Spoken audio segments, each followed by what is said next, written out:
Hello everybody and welcome back to the Readiness Channel. I'm standing out here today in the middle of a huge river. Well, actually I'm standing out in the middle of a huge riverbed. Today's video is about water, and you don't want to miss the information we're going to give you regarding this life-sustaining prep. It's commonly said that you can go 3 days without water and 3 weeks or more without food. And while I think that's a useful estimate, it's not a set fact that I would want to stake my life in. There are many variables involved in the equation, like your personal health, the state of hydration at the onset of a crisis or an emergency, and other factors like climate and temperatures in the area you live in. All of these things could play a factor in how long you can go without this precious resource. So let's get started in today's video. We're going to show you how to start building your own emergency water storage. We're going to talk about some water sources in and around your home that just might surprise you. And then we're going to talk about how to make those water sources clean and safe to drink in an emergency. Don't miss the DIY water filtration system we're going to build in today's video. It just might be a life-saving tool in a long-term event. Okay, let's start with the most basic method of starting an emergency water supply. The minimum recommended amount of water you should have on hand is 1 gallon a day per person. Building an emergency water supply out of simple gallon jugs of water, like you see pictured here, is an easy way to start. Simply calculate the number of people you are preparing for, multiplied by the number of days, weeks, or months you would like to have water available to you. A good rule of thumb is a minimum target of 2 weeks and build up from there. Save the empty containers and lids from storing this water for filtered and disinfected water that we'll talk about later in this video. Store-bought jugs and bottled water might seem like an oversimplification, but I would share with you a couple of quick real-life examples where water became a critical need for many. In the summer of 2019, we had several large earthquakes occur in our area. One township near the epicenter's main water supply line was severed from the ground shifting. Additionally, many roadways in the area were damaged, making access to different locations difficult. It was July in this desert town, and having no water service, coupled with the added difficulties of getting water to these residents, turned what started out as an ordinary day into a life-threatening situation for many people. It's almost hard to comprehend in times of normalcy how important simple gallon jugs of water could become to us. Additionally, just a few years prior to these earthquakes, we witnessed what was the unthinkable to many. Several residential tracts not far from our county were left with blowing air and dust coming out of their faucets in their homes when they turned them on. This was created by the ongoing drought conditions in California, causing the groundwater table to drop below what their municipal water system pumps could access. Both of these situations, we saw people in life and death condition over the lack of water. This is why we prepare. There are events that are going to occur in this world and in our lives that we have no control over. But what you do have control over is your response to them when they occur. By simply having some emergency food and water on hand, this will allow you and your family to succeed and thrive in the middle of a crisis versus just becoming part of the problem. Now let's look at some long-term water storage options available to you. There are many tanks and containers available on the market today for this specific purpose. This is a typical 5 to 7 gallon storage container. There are many different brands available. One of the advantages to storing water in containers like this is the portability factor for personal use, camping, as well as emergency storage. These stackable containers have the distinct advantage of storing additional water in the same small footprint. You'll want to store your water in a location that avoids extreme temperature spikes as well as out of direct sunlight. Always store your water in food grade or water approved plastic containers, and avoid any containers that have had previous chemicals or unknown substances stored in them, and avoid a potential health hazard. These 55-gallon drums are affordable and widely used for emergency water storage and emergency preparedness. When you buy a product like this, there's typically not a spigot at the bottom of the container, and you'll want to buy a pump or some other device to pull water out of it. Storage tanks are a good option for those of you that would like to have a large quantity of emergency water on hand.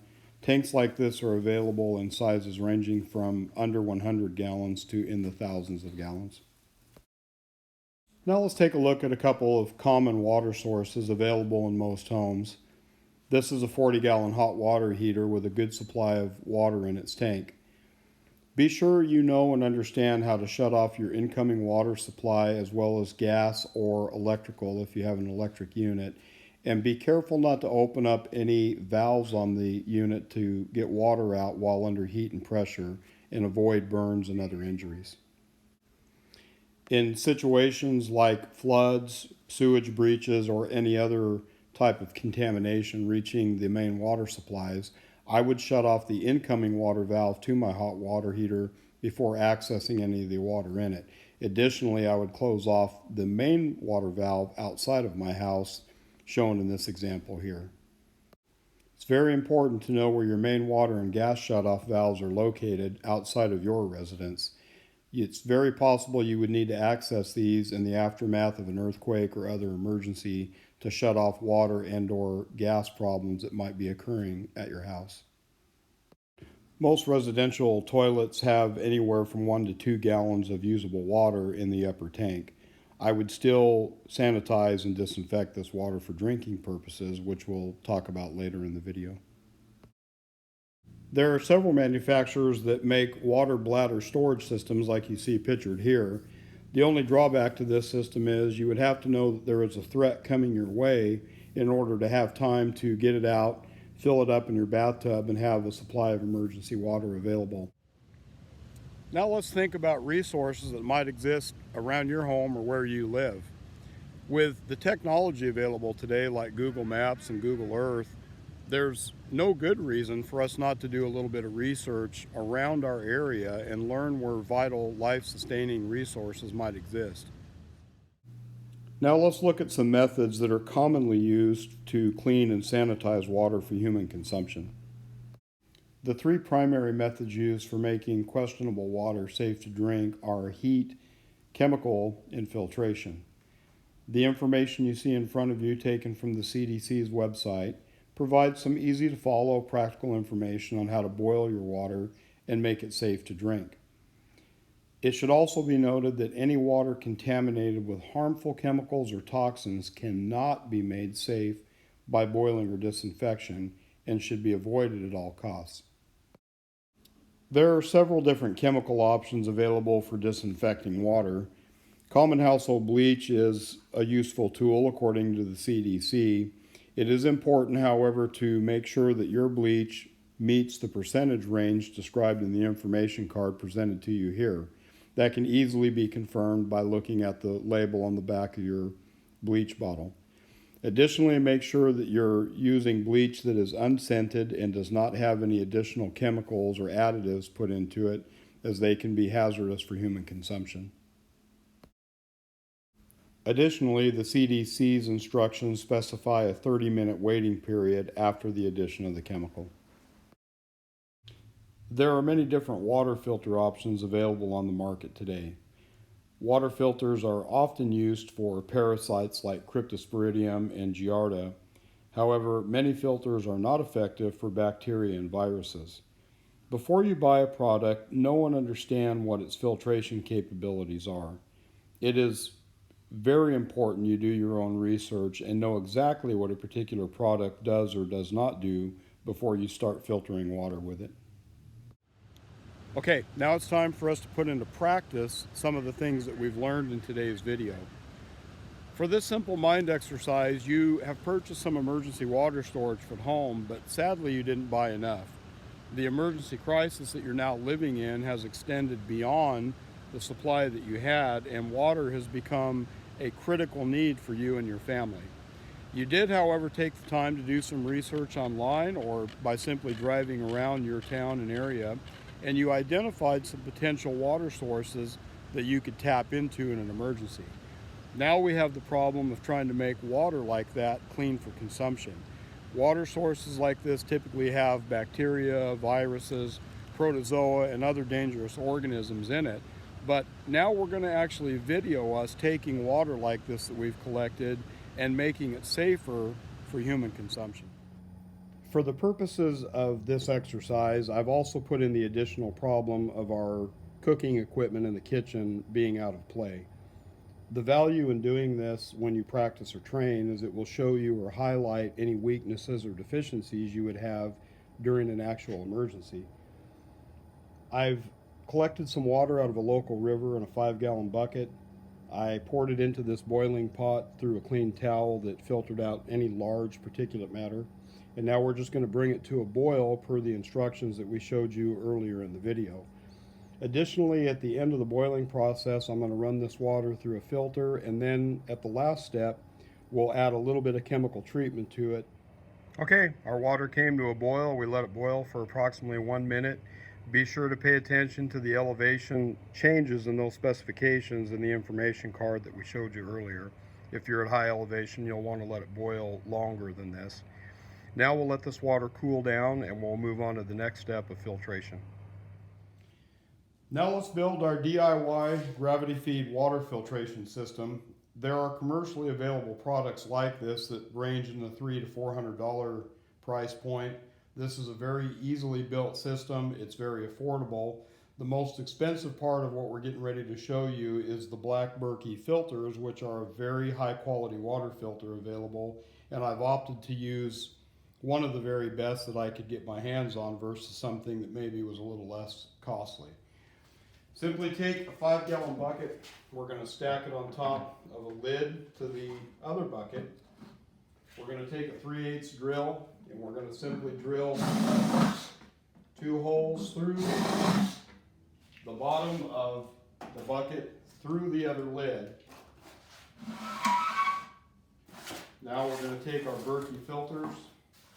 These have to be primed before use, and we'll show you a quick segment on that. Priming the filter simply involved using the supplied rubber gasket to form a seal against the faucet and pressurizing the filter with water until water beads formed on the outside of it.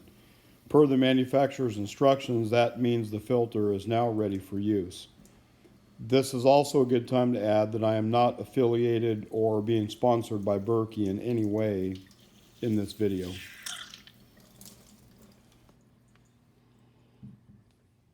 Okay, we're going to simply take off the wing nut. They come with a rubber washer that's going to stay on the filter side. We'll thread that through the bucket, through the lid on the bottom. Now there's a gap between this bucket and this lid, so I've opted to use a couple of just basic hose washers and throw them underneath there to act as a sealant and also kind of take up some of the space that we have in there. That'll ensure a watertight seal. I'm just going to screw these down, give them a little snug. They don't have to be raging tight. We just don't want any leaks. And we're going to do the same thing with the other filter. I've opted to use 2 filters in this system, much like the Berkeys that you can commercially buy come with, that will give us the maximum filtering capability in the system. Berkey also sells chlorine filters and other, fluoride filters and other types of things that you might find useful for your specific needs in your area. Give this one a snug. And there you go. We'll put our bottom bucket on. This bucket simply will go over it like that. You'll fill it up with water here. It'll go through the Berkey filters and drain down into the bottom bucket. If you opt to, you can drill a hole and put a dispenser in this bottom bucket. I've chosen not to do that simply because they often get hit and leak and cause other problems. And remember, this filter system is for emergency survival use. It's not something that I'm going to put in my kitchen for daily use. So It's more important to me that the water that we clean and sanitize and filter that ends up in this bucket stays there. I'll simply lift off the top and pour it out as needed as I go along. And there you go. That's a DIY, very effective gravity water filter system that you can easily build at home. Now I just poured our pot of water that we boiled earlier into our gravity feed water filtration system we just built, and now it's just a matter of waiting and let the filters do their job. Most of our water has run through the filters into the bottom container now. One small note that I would make is when using filters with small pores like these, this can be a fairly slow process. If I were relying on this system for my daily drinking water in an emergency, I would keep the top container constantly refilled so I was continually processing drinking water into the bottom container. And our end product is safe drinking water. We successfully took water from sources with unknown pathogens or other organisms in it and turned it into something that is safe for consumption. By educating yourself in these simple principles and acquiring some necessary tools and equipment, you can ensure that you and your family can succeed and thrive in an emergency situation. There are risks and benefits to using any chemicals for water treatment. Be sure that you thoroughly research and know which chemicals are right for you and your family to use. Consult with your doctor or any experts and find out which chemicals are safe without any particular sensitivities or possible allergic reactions for you and your family. I am not a medical, water, or chemistry expert. The information that I've supplied in this video is simply information that I have gathered from public websites and that I will use and employ in my own personal life in these situations. Use your own best discretion and educate yourself on which methods are best and safe for you to use personally. Thanks for watching today's video. I truly hope you were able to gain some practical, useful information that will help you get squared away in this most important prep. Remember to hit the like button if you liked this video. Subscribe to the channel. We're getting ready to put out a lot more useful information in upcoming videos. And leave comments down below letting me know what you do with your water storage and/or disinfection methods. Until next time, get ready so your family and you can succeed and thrive.